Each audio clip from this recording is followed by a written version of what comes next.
I'll never forget the sound, that crack of water rushing, the screams of neighbors, Karen screeching at the top of her lungs as the HOA president's Mercedes floated down the street like a toy boat.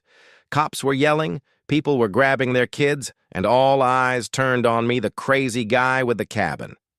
What they didn't know was those 35 houses were sitting on my land.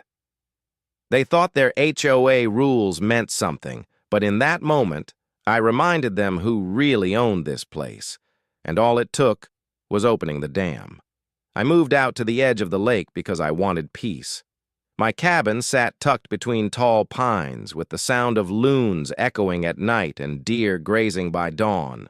The air smelled like wood smoke and freedom. Across the water, though, you could see the HOA neighborhood cookie-cutter houses stacked like shoeboxes, each one painted the exact same shade of beige. It wasn't long before they started noticing me. First, it was Karen. There's always a Karen. Platinum blonde bob, oversized sunglasses, the kind of woman who treated the HOA rule book like it was the Bible. She strutted down my driveway one afternoon, clipboard in hand. "Excuse me?" she called out, her voice dripping with authority. "Are you aware that your shed violates community standards?" I put down my axe, wiped sweat from my forehead, and raised an eyebrow. "Community standards? This is my land, lady. Your rules stop at the fence." Karen's lips curled into a smirk. "Oh, we'll see about that." Behind her was Dale, her lapdog neighbor, who mowed his lawn twice a day, and Linda, the gossip who couldn't keep a secret if her life depended on it. They hovered like vultures, whispering and smirking. I thought it would end there, but Karen wasn't done. A week later, I found a notice pinned to my cabin door. Violation: unapproved structure on HOA property. Fine: $500. I crumpled it up and laughed, tossing it into the fire. But deep down, I knew this was only the beginning. The next confrontation came quicker than I expected. I was fishing by the dock when Karen stormed over again. "You can't have that dock. It's unsightly and disrupts the lake's aesthetic." I leaned back in my chair, rod balanced in my hands. "The dock's been here longer than your entire neighborhood. Maybe you should have done your homework before building 35 homes on land you don't even own." Her face froze for a split second, like she knew exactly what I was hinting at. Then she hissed, "Watch yourself. The HOA always wins." That night, I sat on my porch, staring across the water. Their streetlights glared against the trees, choking out the stars. I could feel the tension building, like storm clouds stacking on the horizon. And when I checked my mailbox the next morning, the storm had arrived, a thick envelope filled with fines, threats, and legal jargon. The HOA wasn't just coming after me, they thought they already owned me. But they didn't know the truth. The truth was, I owned them. To be continued. The harassment started small whispers from Linda at the grocery store, Dale parking his mower halfway across my driveway. But then it escalated. Fake fines arrived weekly. $200 for noise violations, $150 for excessive wildlife on property. I nearly choked when I read that one. Wildlife. I lived in the woods, for crying out loud. I stormed across the property line one afternoon, notices clutched in my fist. Karen was in her driveway, pruning her rose bushes like she was queen of the cul-de-sac. "Care to explain this garbage?" I shouted. She adjusted her sunglasses. "It's simple. Either pay the fines or face legal action." Nobody is above the HOA. I stepped closer. "Lady, this isn't your land." "These notices mean nothing." Dale puffed his chest. "Then why don't you just leave, huh?" "Nobody wants a hillbilly with a shack ruining property values." I glared at him. "This shack could buy and sell your entire house twice over." "Watch your mouth."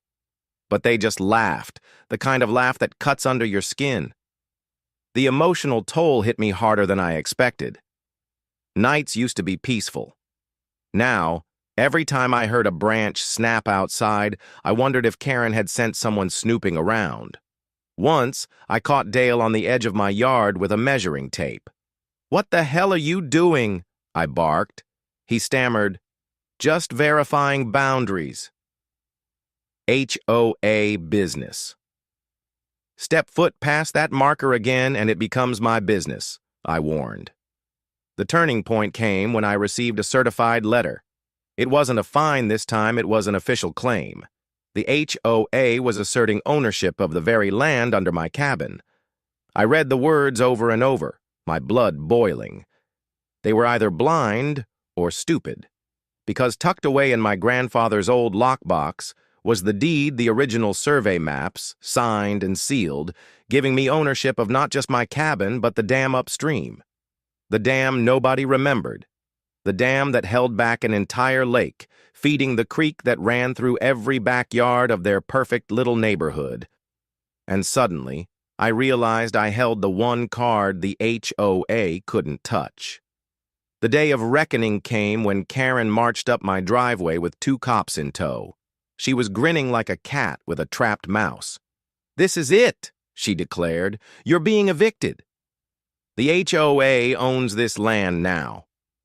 One officer muttered, "Sir, we'll need you to cooperate." I didn't move. Instead, I handed him a folder. Inside, the deed, stamped by the county clerk, clear as day. His brows furrowed as he read. "Ma'am, this says he owns not only this property but the water rights upstream." Karen's smile cracked. "That's impossible. We have rights." I stepped forward, voice low but steady. "No, you don't. Every house you built, every manicured lawn, they sit on land leased illegally from me, and you've done nothing but harass me since the day you arrived." Dale stammered.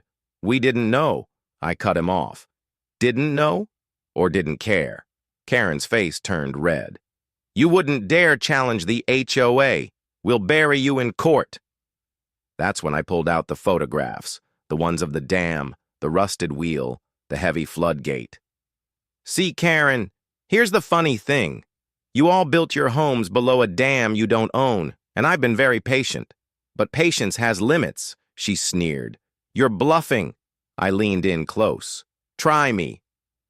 That night, as storm clouds rolled in, I hiked up to the dam. My hands gripped the wheel.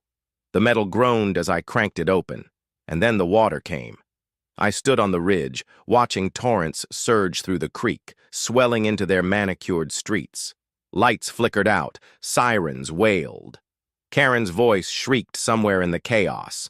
Cars floated, lawns disappeared under a black rush of water, and for once, the HOA was silent. When the sun rose the next morning, my cabin still stood, untouched. Their neighborhood looked like a drowned ant colony. Karen's house leaned sideways, roses ripped out by the roots. The cops came back, but this time, they didn't look at me like a criminal. They looked at me like a man who had simply reminded the world of what was his. And as Karen sobbed on her ruined driveway, I whispered, "You wanted to own me. Instead, I owned you." But deep down, I knew this wasn't the end. Because people like Karen, they never quit. And I'd be ready when she came back swinging. So what do you think? Did I go too far? Or did Karen finally get what she deserved? Would you have opened the dam if you were in my shoes? And here's the real question. What do you think Karen's next move will be? Drop your thoughts in the comments. I read every single one. And if you want more wild HOA stories, you know what to do. Like, subscribe, and buckle up.